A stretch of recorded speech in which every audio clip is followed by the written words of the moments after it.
जय हिंद दोस्तों, आप सभी का स्वागत है आज की वीडियो में। और हम बात कर रहे थे मध्य प्रदेश की नदियों के बारे में गाइस। तो उसके लिए हमने बहुत सारे वीडियो अपलोड कर रखे हैं, आप उसको जाके प्लेलिस्ट में एक बार ज़रूर देखिए ताकि आपको सीक्वेंस से पता चल सके कि जो मध्य प्रदेश की नदियां हैं स्पेशली क्या उनकी कैरेक्टरिस्टिक हैं, क्या उनकी क्वालिटी है और क्या उनका इम्पोर्टेंस है पूरे मध्य प्रदेश में।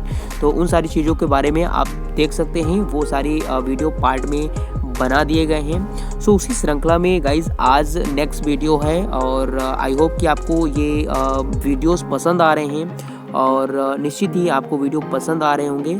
और यदि आपको कहीं भी किसी भी प्रकार से प्रॉब्लम आती है या चीज़ें नहीं समझ में आती हो तो निश्चित ही आप उसको कमेंट बॉक्स में प्लीज़ राइट करें ताकि हमें भी पता चल सके कि चीज़ों को कहाँ पे इम्प्रूव करने की आवश्यकता है। सो गाइस, आप सभी का तहे दिल से स्वागत है आज के सेशन में। और चलिए फिर आज की वीडियो में हम बात करेंगे मध्य प्रदेश की नदियों के बारे में। तो आइए फिर वीडियो को शुरू करते हैं। उससे पहले हमेशा की तरह एक छोटी सी रिक्वेस्ट, यदि वीडियो और कंटेंट आपको पसंद आ रहे हों तो यार गाइस वीडियो को लाइक शेयर करो और चैनल को भी सब्सक्राइब कर लो। ये आपका ही चैनल है, अगर आपका सपोर्ट रहा तो निश्चित ही आपके डाउट के अकॉर्डिंग चीज़ों को कवर अप किया जाएगा। सो गाइस चलिए वीडियो को शुरू करते हैं। सो यहाँ पे आप देख पा रहे होंगे बेतवा नदी।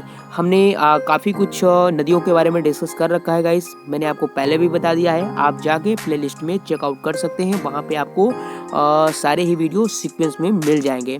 तो चलिए गाइस, आज की वीडियो में हम बात करने वाले हैं बेतवा नदी और इसके अलावा और कुछ नदियाँ हैं जिसके बारे में हम आने वाले समय में देखेंगे कौन कौन सी नदियाँ हैं। तो आइए सबसे पहले हम बात करते हैं बेतवा नदी के बारे में। सो गाइस, यहाँ पे बेतवा नदी के बारे में जानेंगे, क्या इसका इम्पोर्टेंस है हमारे मध्य प्रदेश में।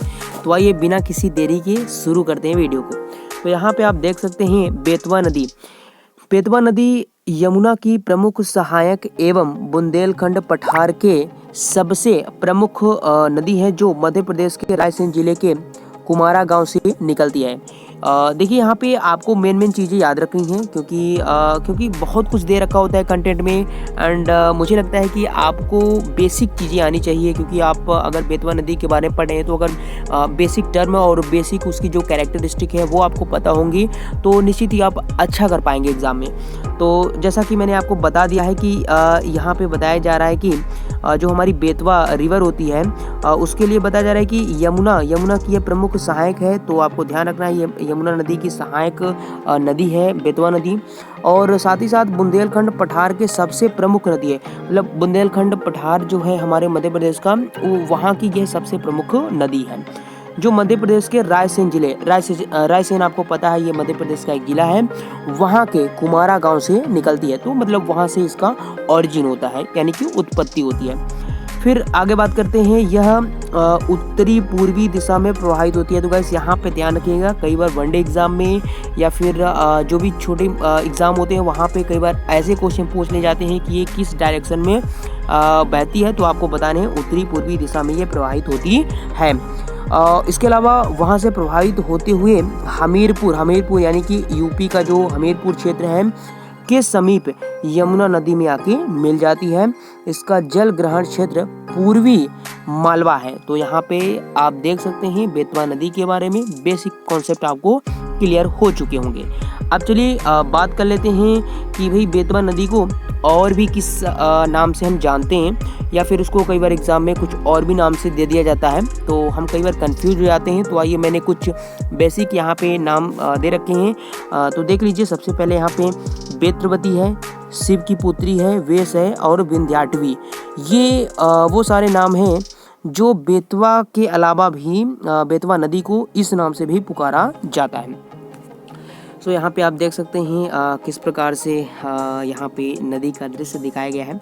देखिए, चीज़ों को अगर विजुलाइज करके आप लर्न करते हैं या फिर उसको अपनी सेंस के थ्रू लर्न करते हैं तो निश्चित ही वो चीज़ें आपके माइंड में लॉन्ग टर्म तक के लिए फिट हो जाती हैं। और वही हम इस वीडियो में या फिर हमारे जितने भी कंटेंट होते हैं कोशिश करते हैं कि सारी चीज़ें आपको पर्सनली और काफ़ी अच्छे तरीके से समझाई जाए गाइस, क्योंकि हमारा यहाँ पे पर्पज़ सिर्फ इतना ही है क्योंकि कंटेंट और जो चीज़ें हैं वो यूट्यूब पे बहुत सारी चीज़ें अवेलेबल हैं आपको और ऐसा नहीं है कि मेरा कंटेंट कुछ यूनिक है या फिर कुछ अलग है, बट जो चीज़ें मैं प्रोवाइड कराने की कोशिश करता हूँ उसमें सबसे ज़्यादा इम्पोर्टेंट चीज़ ये होती है कि आपको एक्चुअल नॉलेज प्रदान कर दी जाए, ताकि आप कभी भी किसी भी एग्ज़ाम में अगर आप जाते हैं तो निश्चित ही वहाँ पे बेटर और अच्छा परफॉर्म कर सकें।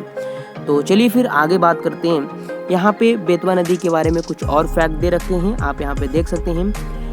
इसकी कुल लंबाई की बात करें तो 480 किलोमीटर है टोटल इसकी लंबाई, और जो मध्य प्रदेश में 380 किलोमीटर, यानी कि 480 किलोमीटर में 380 किलोमीटर ये मध्य प्रदेश में प्रभावित होती है। इसके अलावा इसका कुल जो जल ग्रहण क्षेत्र है वो 43,895 वर्ग किलोमीटर है, जिसमें से 30,270 वर्ग किलोमीटर मध्य प्रदेश में ही है। सो ये आप यहाँ पे देख सकते हैं, इसकी लंबाई टोटल इतनी है और मध्य प्रदेश में इतना ये बहती है। साथ ही साथ इसका जल ग्रहण क्षेत्र यानी कि कितनी इसकी कैपेसिटी है तो वो यहाँ पे दे रखा है 43,895 वर्ग किलोमीटर, जिसमें से एमपी में इसका कितना रोल है तो 30,217 किलोमीटर वर्ग किलोमीटर।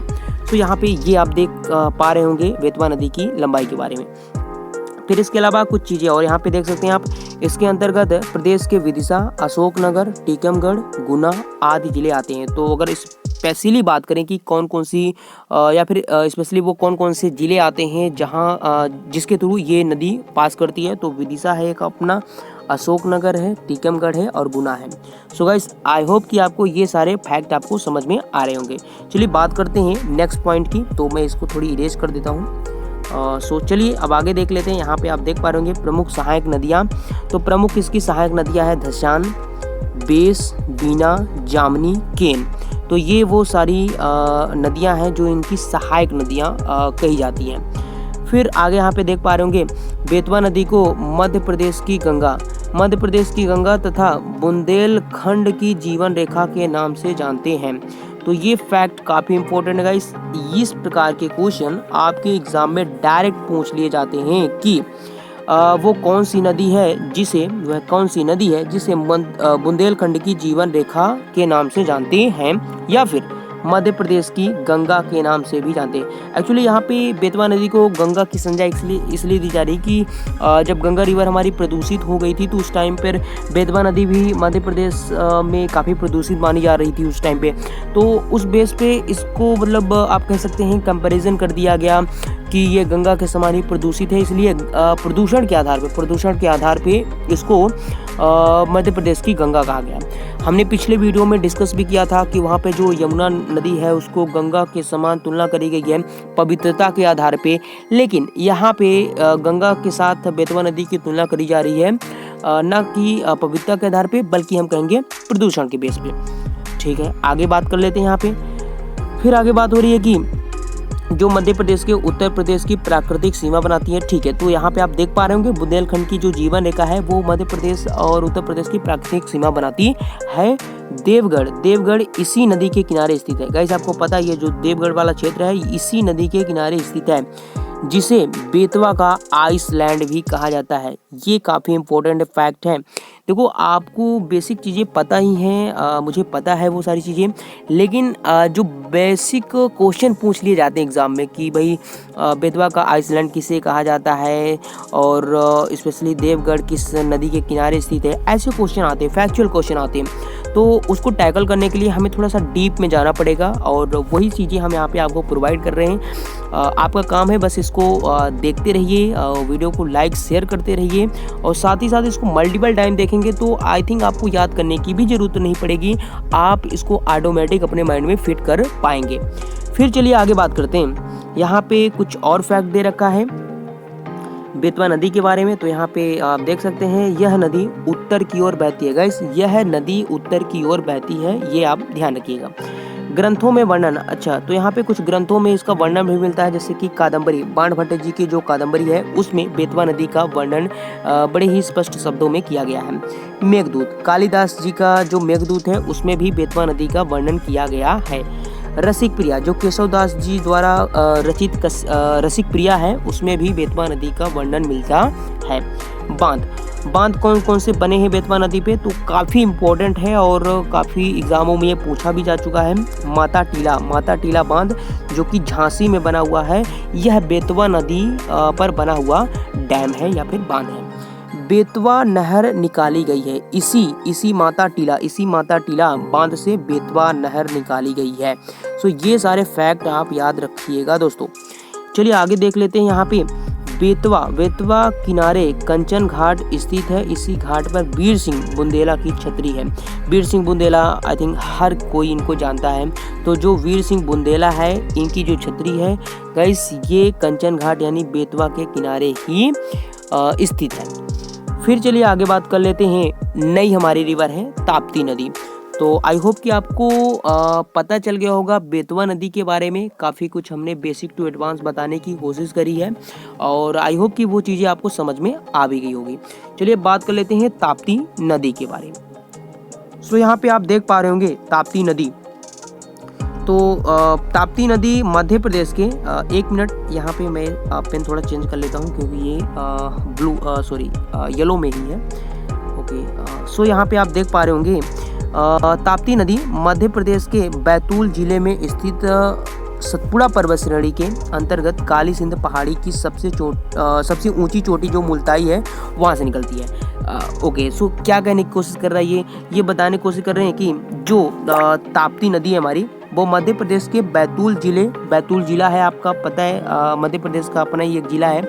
तो स्थित सतपुड़ा पर्वत तो आपको पता ही होगा। तो सतपुड़ा पर्वत श्रेणी के अंतर्गत जो काली सिंध पहाड़ी है, उसकी सबसे ऊंची जो चोटी है मुल्ताई। आई थिंक यहाँ पे आपको विजुअल नहीं हो रहा होगा, मैं इसको इरेज कर देता हूँ। ओके, सो आप यहाँ पे देख पा रहे हैं कि जो काली सिंध पहाड़ी है, उसकी सबसे ऊंची जो चोटी होती है मुल्ताई, वहाँ से ये ताप्ती नदी निकलती है। यह ब्रंश घाटी में नर्मदा नदी के समानांतर तथा पूर्व से पश्चिम दिशा में प्रवाहित होती है और वहाँ से प्रवाहित होती हुई खंभात की खाड़ी में गिर जाती है और यानी कि अरब सागर में चली जाती है। गाइस, आपको पता ही होगा कि जो नर्मदा है वो भी अरब सागर में यानी कि खंभात की खाड़ी में ही गिरती है और उसी प्रकार से हमारी ताप्ती रिवर भी जाके अरब सागर में अपने पानी को डिपॉजिट करती है।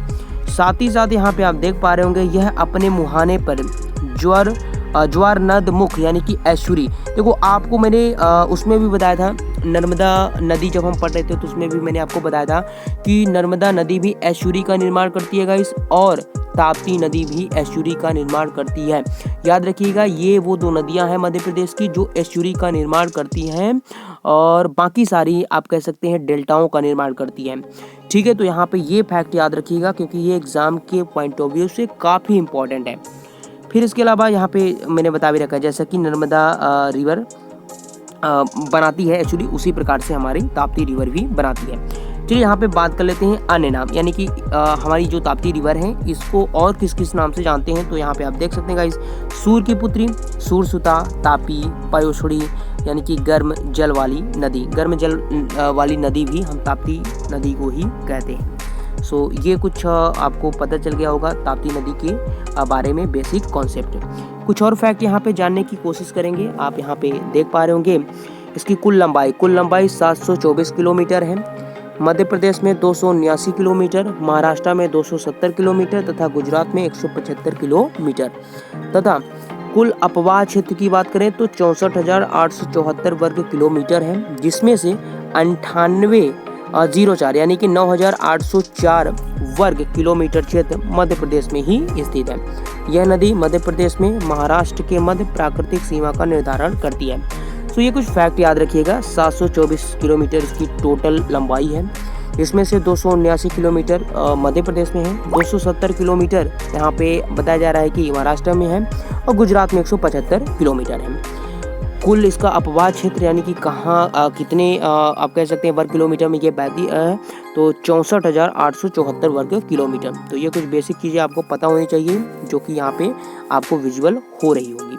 कुछ और पॉइंट देख लेते हैं। यहाँ पे बात हो रही है कि ताप्ती नदी के तट पर गुजरात में रज्जू व स्वाली बंदरगाह, ये पॉइंट याद रखिएगा। स्वाली जो बंदरगाह है गुजरात वाला, वो भी इसी नदी पर स्थित है। तो यहाँ पे ये फैक्ट आपको समझ में आ गया होगा। तो चलिए फिर आई थिंक कि आज की वीडियो में बस इतना ही रहेगा और आई होप कि चीज़ें आपको समझ में आ रही हैं। और अगर आपको किसी भी प्रकार से गाइस दिक्कतें आ रही हों, चीज़ों को समझने में आपको प्रॉब्लम आ रही हो, तो निश्चित ही कमेंट करिए और साथ ही साथ आप अपने डाउट को हमारे साथ शेयर करते रहिए ताकि हमें भी पता चले कि आपको एक्चुअल में क्या प्रॉब्लम्स आ रही हैं। सो उसके आधार पे हम चीज़ों को इम्प्रूव करने की कोशिश करेंगे और निश्चित ही आपकी जो भी प्रॉब्लम्स हैं, जो भी क्वेरीज हैं, उसको सॉल्व करने की कोशिश करेंगे। और एक बात यार गाइस, हमेशा याद रखो यार, जब भी आप कुछ नया करने चलते हो, कुछ भी आप बड़ा करने चलते हो, तो यार जाहिर सी बात है ऑब्स्टिकल्स आती हैं, प्रॉब्लम्स आती हैं, बट अगर उसको आपने डिफीट नहीं किया, हराया नहीं, तो फिर क्या किया जीवन में। इसलिए प्रॉब्लम से भागिए नहीं, क्योंकि प्रॉब्लम होना प्रॉब्लम नहीं है, प्रॉब्लम को सॉल्व न करना प्रॉब्लम है। इसलिए हमेशा यार पॉजिटिव अप्रोच रखो और जीवन में कुछ अच्छा करो, कुछ भी करो, छोटा हो या बड़ा, बट जो भी करो बेहतर करो, मन से करो, क्योंकि आप जो हो वो यूनिक हो, दुनिया में हर कोई आप जैसे नहीं। इसलिए हमेशा यूनिक बने रहो और जो भी कर रहे हो पूरे मन से करो। तो फिर चलो यार, ज़्यादा लंबा वीडियो नहीं करते, फिर से मिलते हैं नेक्स्ट वीडियो में। और यहाँ पे आप देख सकते हैं एक छोटी सी मैंने शायरी लगा रखी है और यहाँ पे आप देख सकते हैं कि जिगर वालों को डर